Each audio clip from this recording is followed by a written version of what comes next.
As parents, we all get so much joy and excitement watching our children take their first steps and move through these developmental milestones, from sitting up to rolling over, right, crawling and walking. But truly, there is almost nothing better than hearing our children's first words, right? But what if those precious milestones seem to be delayed, right? If you found yourself worried about your child's speech development, you aren't alone, right? Speech delays affect 5 to 10% of preschool-aged children, with 3 to 4 times more likely in our boys than our girls. But here's something that might surprise you. The root cause of many speech delays could be linked to events that happen during birth. Today, we're going to explore an often overlooked factor in speech delays and introduce you to a groundbreaking approach that goes even deeper than speech therapy and OT to fully address the root causes of speech delays. So my name is Dr. Matt Dirkse, and I'm a specialist here at HealthZone Chiropractic in neurologically based and focused family and pediatric chiropractic care.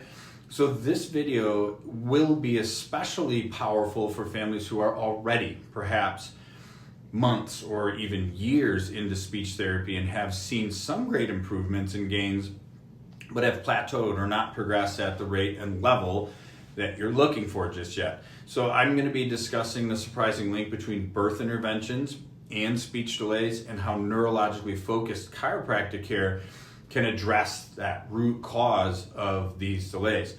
You will learn about a holistic approach that could complement or even enhance traditional speech therapies. So in practice, we've seen countless parents struggling with their child's speech delays. They've often tried, again, various therapies and interventions, but the progress is slow or inconsistent. What many don't realize is that speech delays can often be traced back to birth trauma.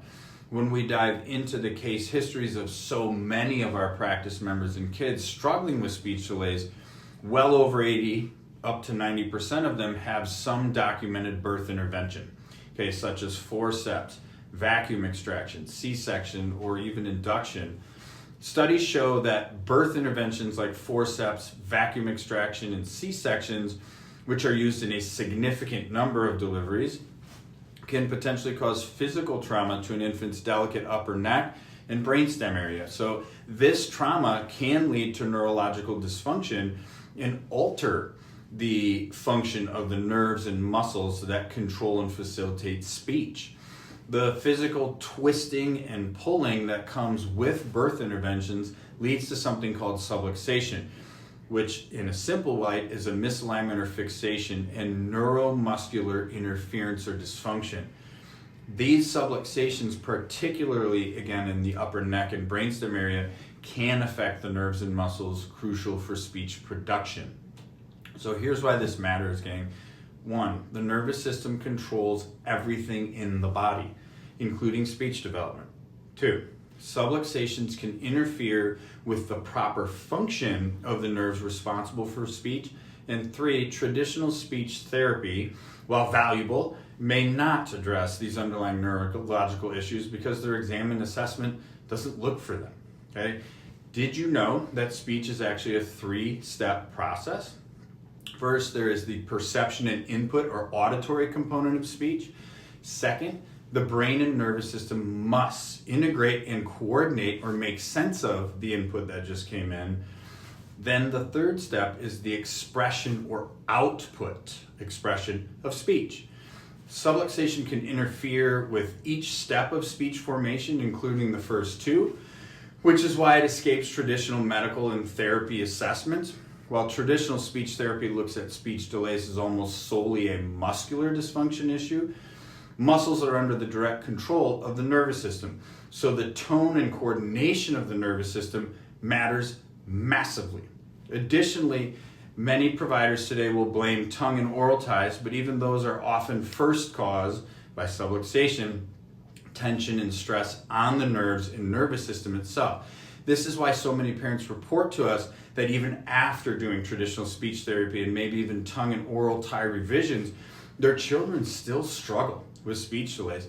The first step to finding out if we can help a child with speech delays in any way is diving deep into their case history. If we find things like a stressful pregnancy, birth interventions, trauma, difficulty nursing and latching, torticollis, plagiocephaly, chronic ear infections, and so forth, we become extra confident that we can help. So the next step is running our neurological insight scans, which help us find and locate subluxation within your child's nervous system. Once we have this information and scan findings, we can then create a personalized and customized care plan for your child and sit down and review those results with you at what's called a report of findings visit. For more information, join us for our upcoming Perfect Storm workshop on October 8th at 7 p.m. right here in our office. I will be diving deeper into the root causes of why your kiddo might be struggling and how we can help. We absolutely hope to see you there, and take care.